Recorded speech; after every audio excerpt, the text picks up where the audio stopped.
In the past, there was stated to have been a time where darkness had completely engulfed the land. A time when the population attempted to survive by staying inside, away from the darkness and the demons that seemed to dwell within it. Was this actually a time, or was this merely some mythical account? A year of darkness. A solar eclipse that lasted for an entire year. It seems to defy the laws of celestial mechanics. And yet we have numerous myths, various accounts, legends that state that the only thing seen at night was a moon that was blood red, with no other stars in sight. Join me as we explore this account of this terrifying time.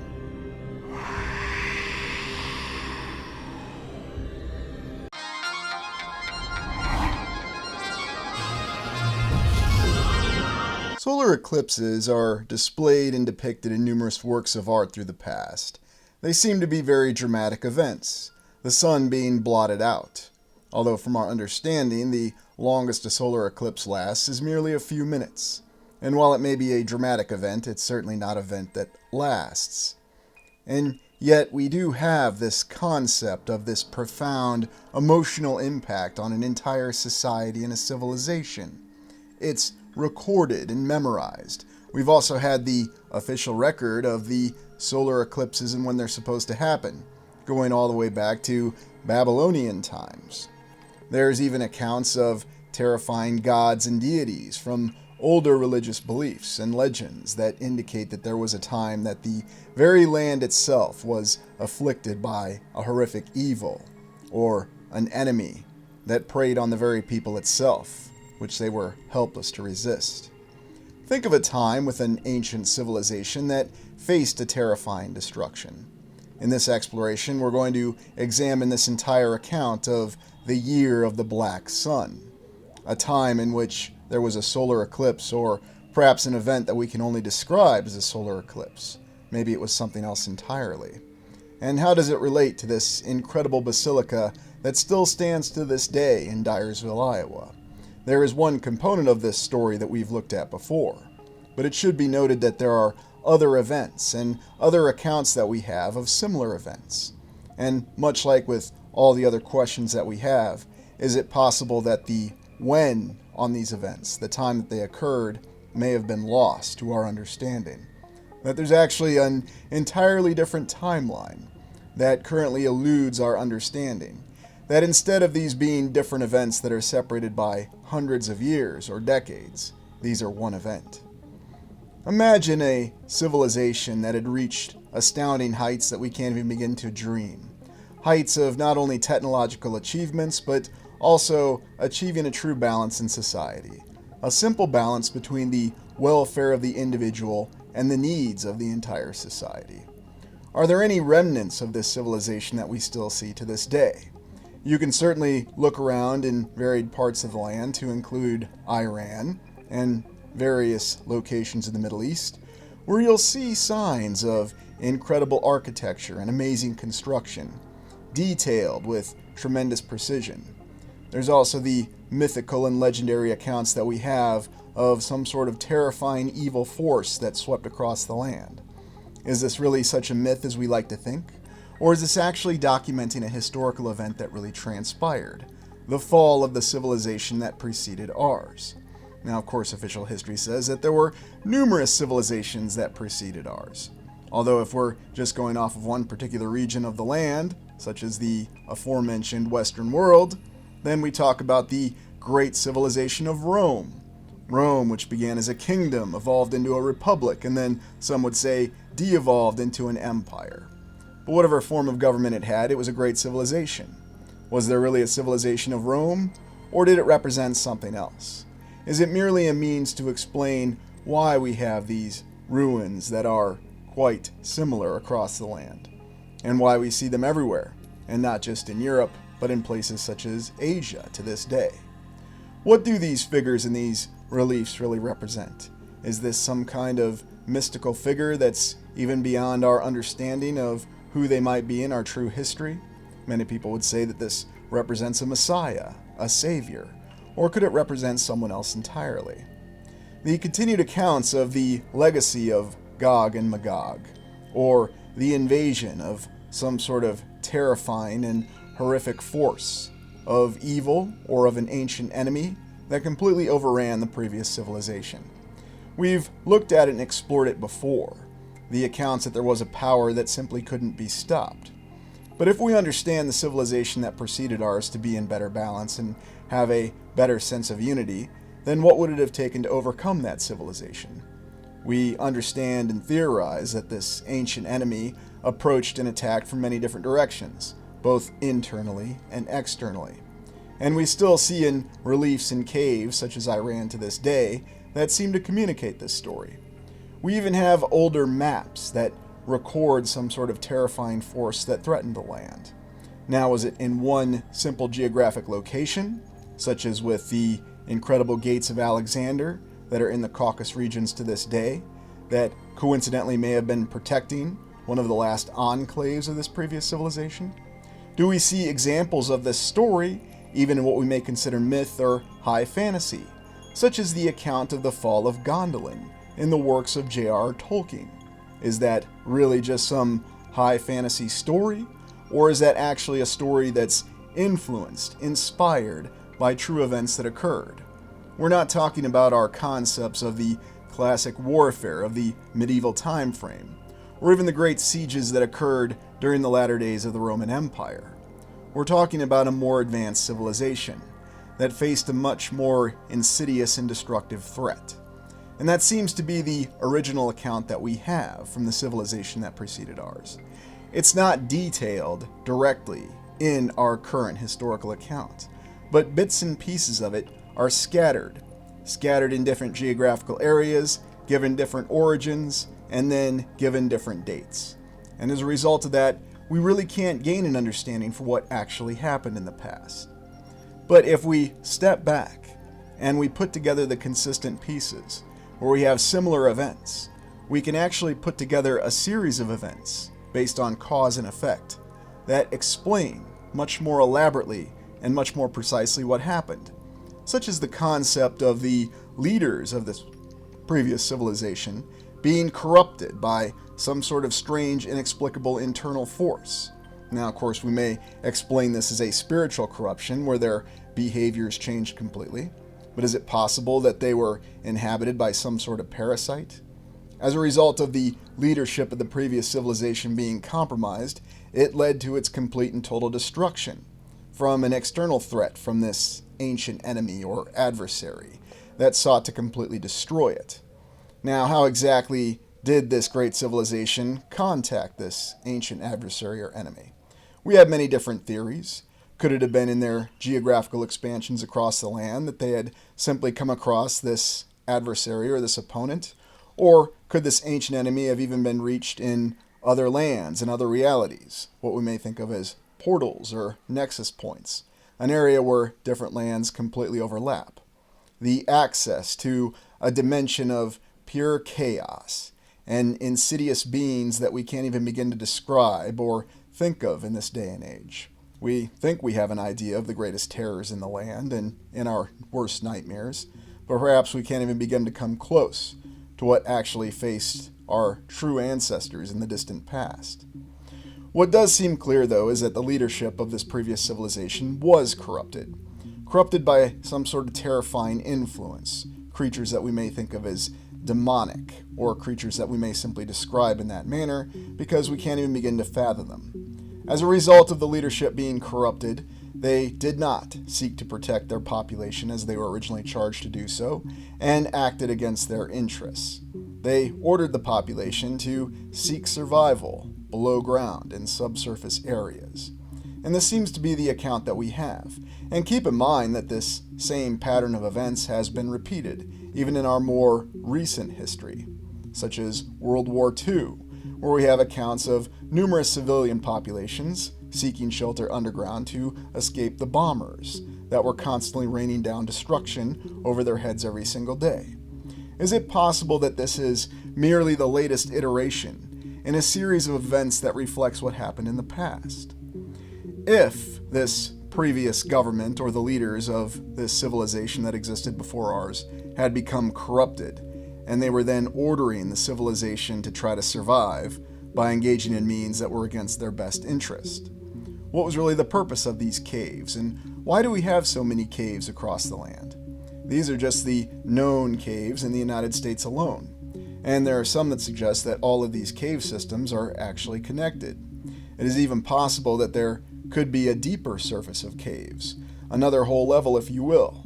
Now, what's the origin of these caves? Are these the foundations of great structures?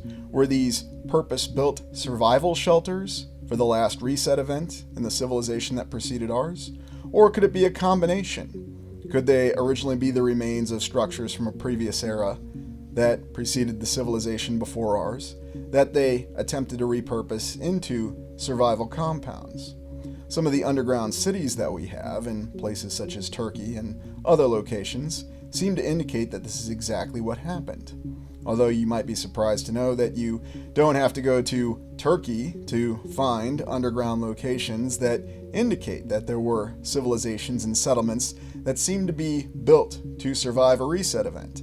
Take any asylum in the United States from the Kirkbride plan, and every single one has extensive subsurface tunnels. As though someone knew and planned that there was going to be some terrifying event of destruction that seemed to come from the sky and was going to lead to complete destruction of the land. Why is it we always have references to underground travel, underground railroads? Is it just programmed into our more recent history? Or is it once again a reference to something else that happened? That there really was an attempt to survive and escape this destructive event? And what was this destructive event, this reset, this end of the last civilization? Did they finally fall to this ancient enemy? It seems that they did. And as a result, their entire population was destroyed, except for the segments of population that were directed to try to seek survival below ground. Now, did they actually seek survival, or was that a way in which the entire population was changed? We actually have accounts and folklore of people who talk about an event that completely destroyed the land, a cleansing fire, something that you might think of as plasma fire, or something that we have recorded in our history as the destruction of many different cities. Now, once again, our official history tells us that the great cities of the land have been destroyed at different times. For example, the Chicago fire in the 1870s, the fire in London in 1666. And look up any and every city, whether we're talking Chicago, Boston, Nashville, or anywhere else across the land, and you'll find there seems to be a record of some kind of incredible destructive conflagration that completely reordered the entire city. There's even some interesting accounts and folklore that state that this fire came from the sky, from some sort of device in the sky. Is that just merely the product of a strange myth, a very hysterical population that is simply trying to explain the destruction of these cities? Or was the destruction of these cities a much more profound psychological event than the official history informs us? For example, the destruction of Chicago was not considered to be a very high casualty producing event, but it did result in the destruction of a lot of the central city, and it had to be completely rebuilt. It's quite the similar tale for London. Or what if there's another possibility?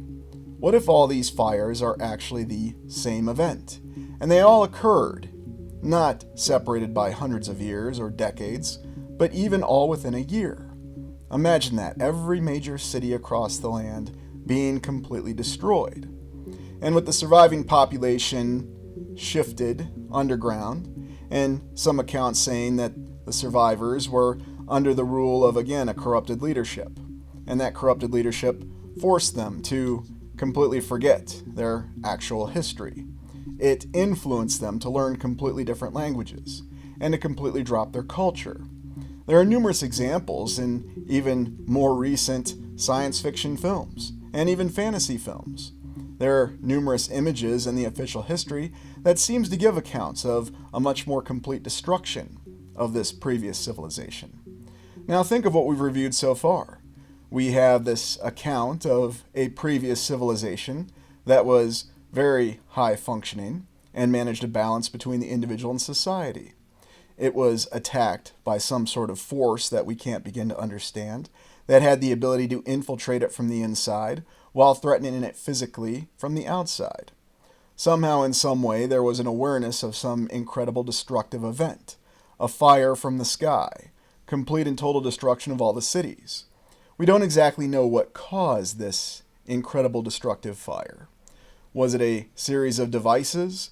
Was it some kind of technology that we can't even begin to understand? It is even possible that the previous civilization, in developing its incredible energy capabilities and understanding of technology that we can't even begin to understand, and therefore almost seems like magic to us, and would certainly seem like magic to our ancestors, that perhaps that's the way they explain it.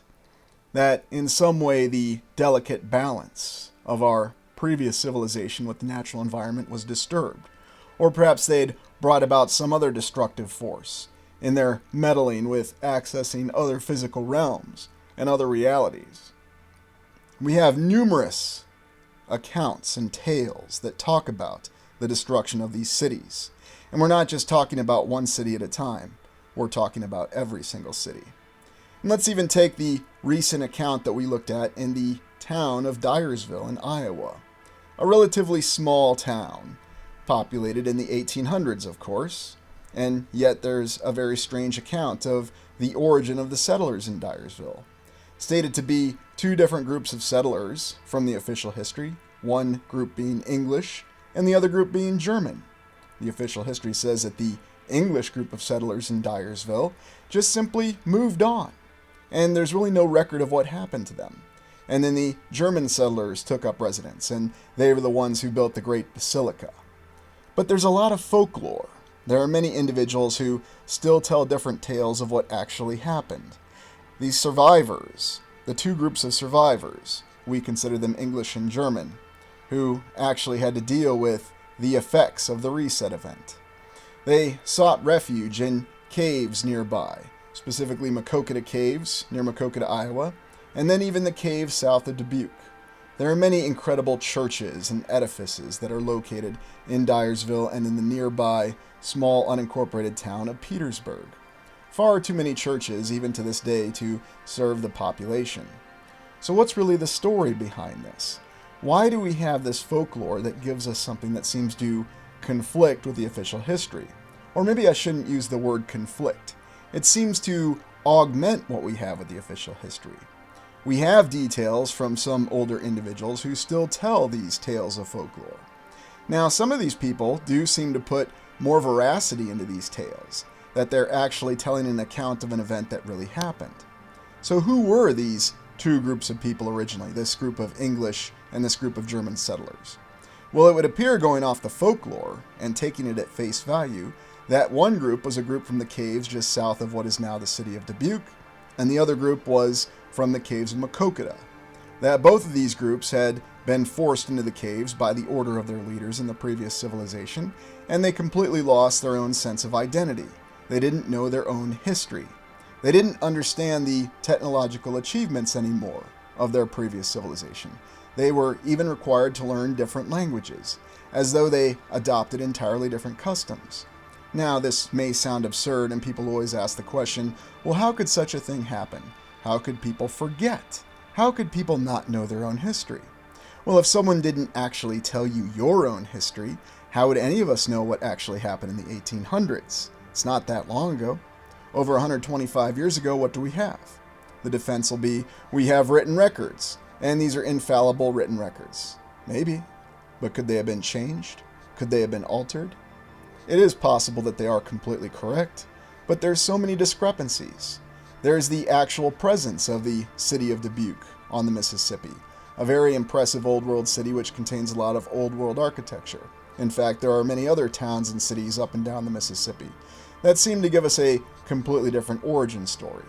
And not just along the rivers, there are also isolated towns and incredible structures in places you would never expect to look. And so what do we have when we look at this story of these two groups of settlers?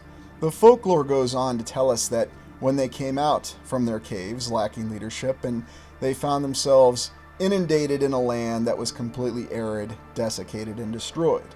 Now yes, we all know that today Iowa and the surrounding Midwest states of the United States are really considered the breadbasket of the United States. This is some of the most fertile soil considered in the world, and everyone can grow crops, soybeans, and the land is fitted for an agrarian civilization. And yet there is an account of a horrific terror that these groups of survivors faced, the year of the Black Sun. When they tried to find their own survival after coming out of the caves, there was nothing for them to subsist on. There was nothing for them to eat, and there was very little water. It seemed that whatever this incredible reset event was, that it completely destroyed all the facets of the land to provide for the people. And so they found themselves in a very desperate state. What were they going to do to survive? There are different accounts of what they actually faced while they were in the caves. And this again comes from the folklore. I mean, there's always the difficult lineage of tracing the actual settlers of German descent in Iowa and the English settlers. And it should be noted there's virtually no other record, or very few records, of English settlers in Iowa. Iowa was stated to be settled exclusively by Germans, as are many other locations in the United States, nearby Wisconsin notwithstanding. So what was really happening? These settlers were actually trying to survive. They were looking for any implements of remaining technology, just as we would if we suddenly found ourselves out in a land that had been utterly destroyed by an apocalypse. What do we subsist on? What do we eat? What water is available? As we understand it, the two groups of settlers struck out, and the nearest intact location that they found, where they may have found something that they could have subsisted on, was in the small town of Dyersville. Dyersville, a town that exists to this day, known for being the home of the more recent Field of Dreams in the eponymous film, and it also contains a very elaborate and tremendous basilica, a minor basilica of the Roman Catholic Church. And we've looked at this structure before. Now, where does the folklore go from here? What happened once these groups of survivors actually found this area?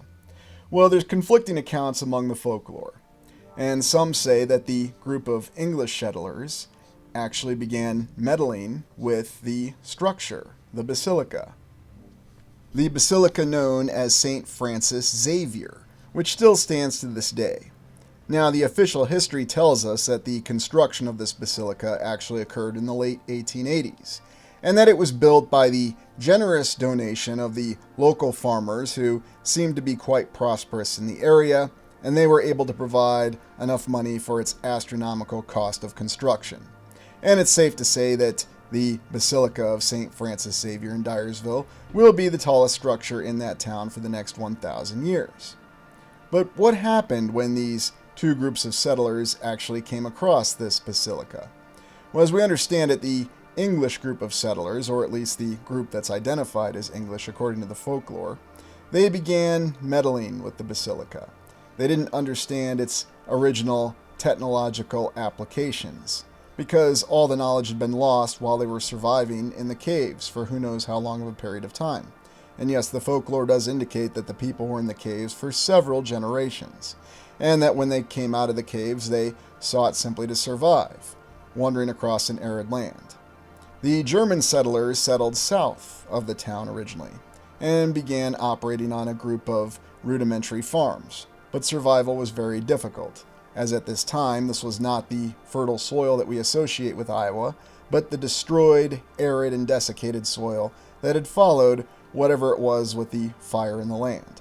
And so the English group of settlers sought to utilize the power of the structure, what we call a basilica, a cathedral, and it may have had a very different purpose. Was it part of some larger apparatus? Were all of these cathedrals actually part of a greater world machine, if you will? And that in their meddling with it, what the folklore says is that the English settlers actually opened up a portal to a dark and insidious dimension. And as a result of opening the portal to this dark and insidious dimension, they allowed a much more terrifying and very evil force to overrun the land. In fact, there's even references to what this deity may have been called. There are references of Crom Cruac and Moloch. Oddly enough, very similar references to a terrifying deity, a creature, one of the old ones that demanded the sacrifice of children. It's very strange that even though Moloch is associated with Carthaginian origins, or North Africa, and Crom Cruac is associated with Irish origins, that they have many similar story beats to them, that they almost seem to be exactly the same character. And so we really have to ask this question: was this a character in a myth, or was this a real figure, a real force of terror that did actually exist and afflicted the land with its presence, demanding that in order for these settlers to prosper, in order to simply have food and bountiful harvests, that they had to sacrifice their own children? It's very strange and bizarre, and without hesitation, we understand that these settlers and these people did sacrifice their own children to this terrifying deity, all in the name of bountiful harvests, for corn and milk and even life returning to the land. That's the understanding of the folklore in any event. And it's a terrifying story. And we do have more examples of a similar story being told in other parts of the land, not just in Dyersville, Iowa. You can find this story in Ireland, in Africa, numerous mythical accounts in Asia. The idea of the sun itself being blocked out by a solar eclipse that lasted for an entire year. That with the presence of this dark entity, whether you want to call it Crom Cruac or Moloch, or if it had an entirely different name, it seems to be something where the land was bathed in darkness, and there were no stars that were seen at night. The only thing actually seen at night being the blood red moon. The blood red moon that accompanied the sacrifices. But it should be noted that even after these sacrifices, that was not enough for Crom Cruac or Moloch. And all of his followers, or all the English settlers in the Dyersville folklore, were killed in a fire that lasted several days.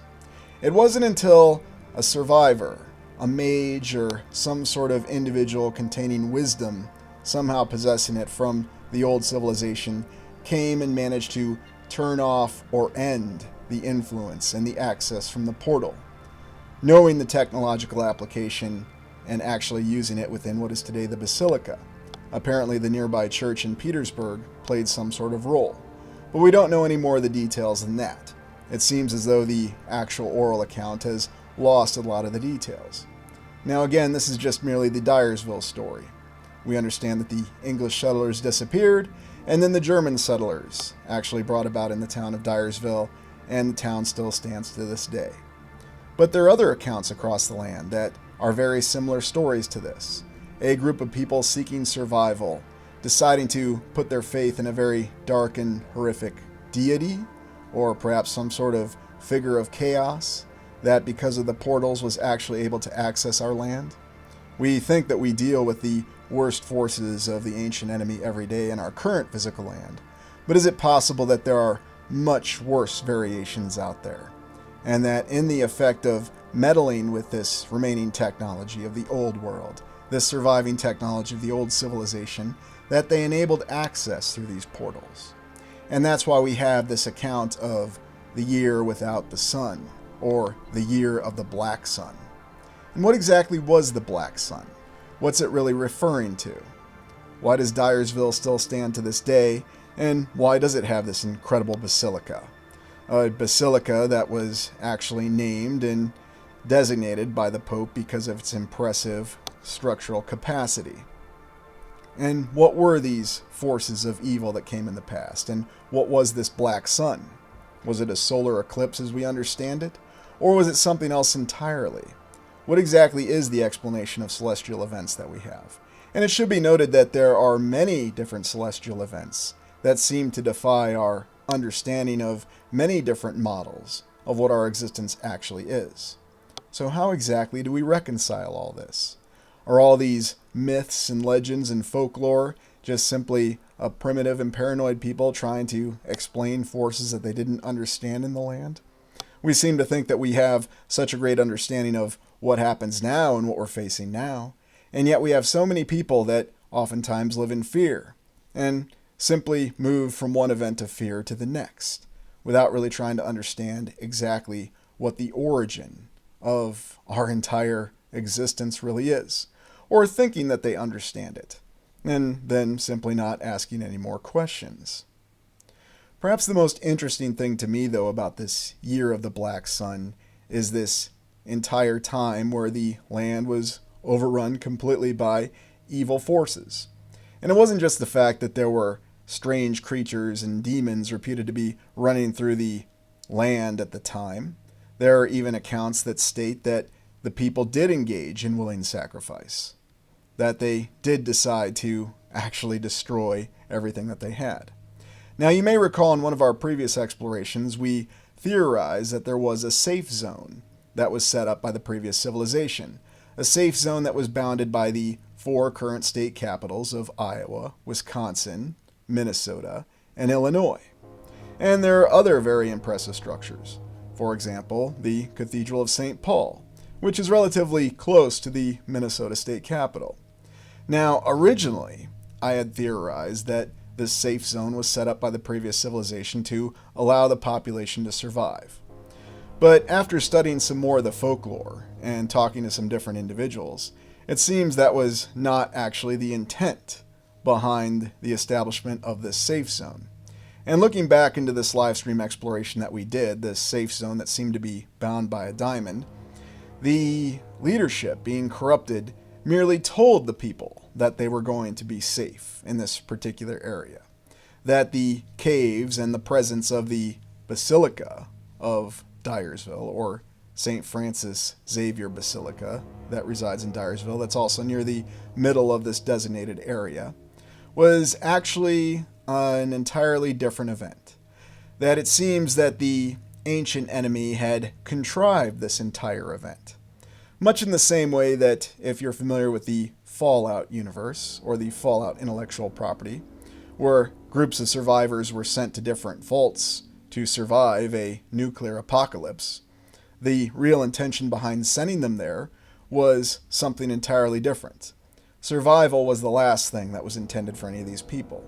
It's almost as though these 2 groups of settlers that we have near Dyersville or Dubuque, Iowa, were actually intended to find the remnants of this technology from the previous civilization. And while the technology could be used to bring about bountiful harvests and tremendous connection and balance between the artificial and the natural of the land, it could also be corrupted. It could also be used to bring about terrifying destructive forces, access, if you will, to a dimension of pure chaos. And that seems to be the exact story that we have here, with the folklore behind Dyersville. But there are many other examples of folklore and legend that you can find, where the land was beset by chaos and forces of darkness, where there was a year of the Black Sun. What exactly is the Black Sun? Is it actually some other celestial body that does actually blot out our entire sun? Could it have been possible that it really did happen for an entire year? Or is it something else entirely? Is it referring to something very different than what we understand? Is it actually referring to some sort of object, or what actually happens in the sky is nothing what we think happens in the sky? It could even be a theatrical display designed to bring about some sort of profound psychological response. We do have multiple accounts, though, of the fire that came from the sky, the fire that came from the sky that destroyed multiple cities. And so, was there actually a safe zone, or was it just simply the perception of the safe zone? That these different structures had entirely different uses, not just the incredible Basilica of St. Francis Xavier, as we call it now in Dyersville, Iowa, but the great state capitals. Could they have been part of this larger machine that played a different role in entire geographies? Just imagine that, if there's some kind of technology that really involves these structures being connected. Because we really have to look grand scale here to actually understand what may have really happened. We certainly can't explain the construction of these structures with our given history, because virtually all of them were constructed from 1850 to 1900, during a time frame before the widespread use of heavy machinery. The usual explanations that we have is that there was an infinite source of highly skilled labor available, and there was no reason to question the logistics behind it. There's no reason to question the fact that there are 29 different types of marble in the Iowa State Capitol, even though it's well known there are no marble quarries to this day in Iowa? And how exactly do we explain the construction of this very impressive basilica in Dyersville, a town currently of only a few thousand people? In the official population account, when the basilica was constructed, the population of Dyersville was stated to only be 1,000. So how exactly did these farmers actually provide generous donations to build this incredible edifice? The Iowa State Capitol itself being attributed to the refund of Civil War grants to the state as a result of fielding so many regiments to fight in the United States Civil War. And you'll find similar stories behind the other incredible state capitals. We certainly know that there was no federal income tax at the time, as all the state capitals were constructed before 1913. So trying to reconcile exactly what happened in our official history with what we have with this account of the Year of the Black Sun doesn't really seem to make a lot of sense. It does, however, make a lot of sense if we have a completely different view of what really transpired. If all of these structures had been standing all this time, and that they were remnants of the previous civilization, that they represented some incredible, larger apparatus, not just the single isolated structure, but all the structures being connected in a way that we don't entirely understand. Now, some people will suggest that they're connected on some sort of ley lines or some sort of geographical pattern, although our actual understanding of how the land is laid out is very, very limited and difficult to understand. Because if you recall, during our map exploration, or the true map of the realm exploration, the actual shape of the land can be distorted, and maps can be distorted, while they can still provide accurate coordinates. And if you want to go watch that exploration, I suggest you do so now. So, would this diamond even look like a diamond, or would it look like something else entirely, while still having accurate coordinates? Well, that's a question I leave to you to answer. Because a lot of people think they know all the answers, but if they know all the answers, then why are they still seeking out those who ask questions? It's a question you're not supposed to ask, apparently. Whether you believe in the veracity of this account or not, or if you think there is any veracity with the fact that we have folklore that connects with these theories that we have of the old world, it should be noted that there are far too many connections to just simply ignore or dismiss. And you really have to just simply ignore and dismiss these connections just at the fact that you have a very flimsy explanation. Yes, that's all you need, one flimsy explanation, and you could dismiss this entire period, if you will, of the Year of the Black Sun. But is that what really happened? Did we have all of this expansion and all this conflict in the way that we think that we did? Because it seems that we did have a lot of conflict and a lot of difficulty that occurred in the land of the past. But what's the real story? Why do we have this entire account of this Year of the Black Sun, and what is it really representing? Is this exactly the folklore that we have of locals from Dyersville, Iowa? Do you simply accept the fact that this incredible basilica, this cathedral, this tremendous edifice really was constructed by the donations of farmers? Of course, we have no details on the contractors. And what about the continuous story of Moloch, or Crom Cruac, with its alternate origins? It should be noted that Moloch has made numerous appearances in various films from the early 20th century. So why is it that this character doesn't exactly go away? Why do we continuously have these references of this presence of this terrifying evil on the land? Who is this Moloch or this Crom Cruac? Is this really some kind of terrifying deity?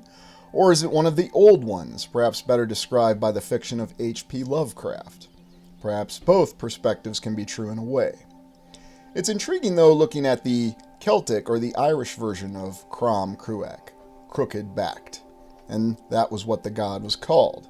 Now, is it really a pagan belief, or is that merely an association that we have?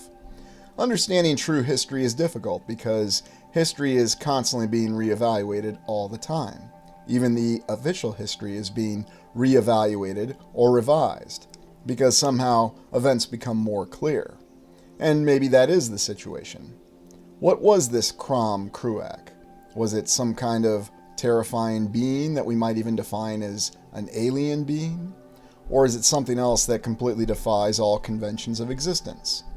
And many people who think or claim that they have all the answers and yet for some inexplicable reason are still searching for answers will no doubt try to dismiss such accounts as this. And it may be that these are just simply fantastic accounts and that all of these overlapping similarities are merely coincidence. But what I find fascinating is that these are a lot of coincidences to just simply ignore and dismiss without examining them. Did the people of Dyersville, these people that we associate with English settlers who just seem to have disappeared, did they really bring about some kind of chaotic and horrific demonic force that nearly overwhelmed the entire land? It appears that whatever this evil really was, or this deity, or this terrifying threat, it did actually threaten the land with eternal darkness. As it was, we have folklore that indicates that the land was bathed in darkness for an entire year. And why do we always have all of these mythical depictions of these strange creatures, whether they're on old maps or old texts? Ah yes, history that will tell us that the good people of medieval Europe knew that the world was round because there was a circle. And they also seem to know that there were terrifying fire-breathing creatures that were all over the land, because that's also on the maps. But what was the real intention behind this terrifying being, this Moloch, once it was brought into our physical realm? Was it just simply enough to demand the sacrifice of children? And because the people were willing to sacrifice their own children, that wasn't enough for this horrific deity, and the entire people were killed in the very act of worship. That's what the legend really says.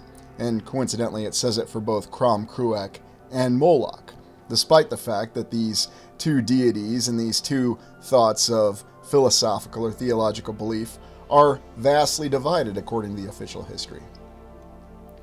There are many accounts, whether we're considering religious texts or even other historical accounts, that indicate that maybe these were morality tales. Simply something told to warn the people to behave a certain way. Respect your laws, respect others, otherwise horrific demonic forces will beset the land.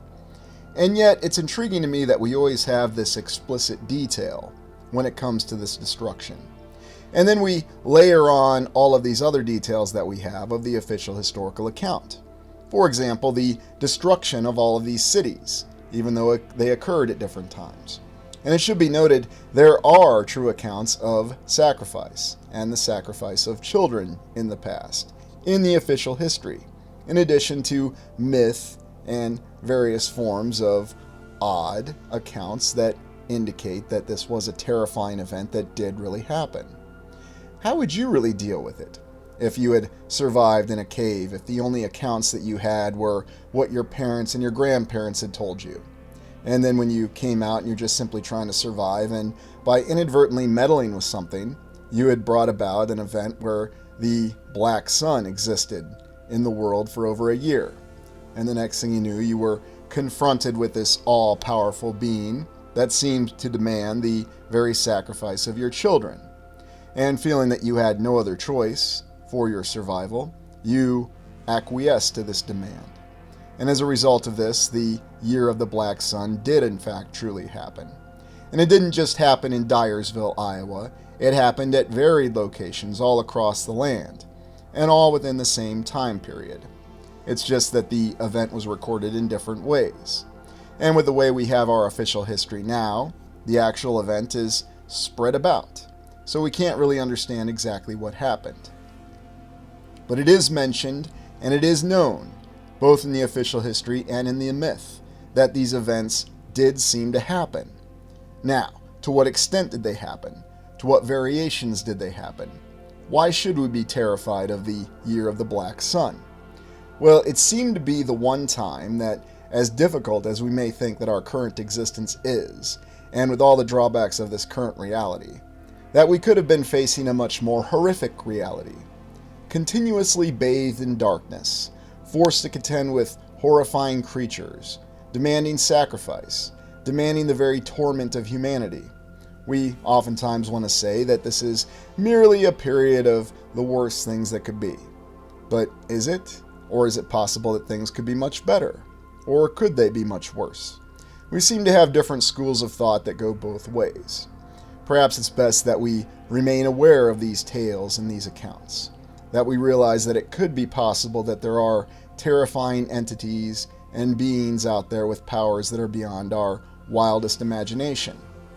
And even with all of this power, even with all this influence, it's interesting to note that Crom Cruac, Moloch, or all the other names that we have for these demonic entities, require the will, the submission, the willful submission of the people that they seek to dominate. That, in other words, the best way to resist them, whether we're talking about the ancient enemy or these entities, is simply not to give in to their will. It's simply to resist them using the power of our will alone. Is it possible that that was what was really corrupted in the older civilization?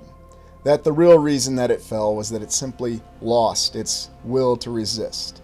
That the leaders, for whatever reason, became corrupted, seeking notoriety in the moment? And that's why we have all these accounts of these strange beings, these horrific demons that would come in the night and negatively influence the leaders and those that were charged with safeguarding the previous civilization. Therefore, there are two components of the story. The component of how the previous civilization fell with the corruption of its leaders, and then with the survivors, simply trying to build a new life and inadvertently contacting a chaotic, what we'd consider demonic entity, bringing about the near destruction of the land. Is that what all this art is really referring to? Is that what all this folklore is referring to? Is that why we actually have a very prominent appearance of Moloch in the 1920s German science fiction film Metropolis? Yes, Moloch does make an appearance in that film. And it is very profoundly connected with what's actually happening in terms of the will of the people, and even the will of the very leaders of the city of Metropolis. Why do we have all these references to child sacrifice? It's a very terrifying thing to consider, and yet it does still exist in many different ways. Now, people even use the word. Well, I can sacrifice things if it will bring about a more beneficial life to me. Are they right to do so or think so? The obvious answer would be no, and yet for some unknown reason, it seems to be a moral question that we still continuously debate to this day. Is there an entity such as Moloch that's still out there somewhere, confined to a different physical realm? Is it possible that the remaining structures that we have could still operate some sort of larger scale apparatus, a world machine, if you will, that could possibly open up that dark portal? Could it be possible that someone even now is meddling with this technology that could bring about a return of the year of the Black Sun? Or could it be even more than a year? Could it be 100 years, 1,000 years, or an eternity of the Black Sun if we're not careful? It may seem like it's all doom and gloom, but don't forget that perhaps the best concept to be realized from all this, whether we're talking myth, official history, or something in between, is that the choice is always left to us. That as long as we retain our true will and our true sense of self, we have the ability not just to resist any sort of deity or evil force or evil will, but the ability to completely overcome it. And oftentimes, the only thing that prevents us from doing so is succumbing to our own internal fears. What did these people really face? Were they completely without hope during this year of the Black Sun? That they only had a few brief moments and there was really no refuge, no respite from it? All they had to look forward to was the darkness of each and every day. No stars, only the blood-red moon. Was there ever any way out, or did they simply give in to despair? These are terrifying thoughts and considerations, and yet they seem to be the very thoughts and considerations that our ancestors or our predecessors faced.